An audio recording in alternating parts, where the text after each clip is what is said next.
try to. Ops! Teka muna. Ini-English mo na naman ako eh. Aminin mo nga sa akin, Amerikana ka ba? Bisaya? Ilocano? O Pilipino? Filipino. Pilipino ka pala eh. Eh ba't pala yung taktak mo sa akin na English? Pinasisiglaman mo yata ako eh. Hindi mo ba gusto mga sinasabi ko o hindi mo lang naintindihan ang mga English ko? Pareho! Mag-Tagalog ka! Kakain ba tayo o mag- Bakit? Wala lang. Wala lang, yung titig mo sa akin, matutunaw na ako dito. Wala lang. Para kasi ako naninibago sa'yo eh. Alam mo kasi minsan, pag nagpapatawa ka, parang wala kang problema sa buhay.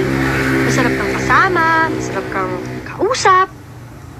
Pero alam mo, minsan sa sobrang seryoso mo, nakakatakot ka eh, para kang may tinatago. Tinatago? Wala. Wala akong tinatago. Ako meron.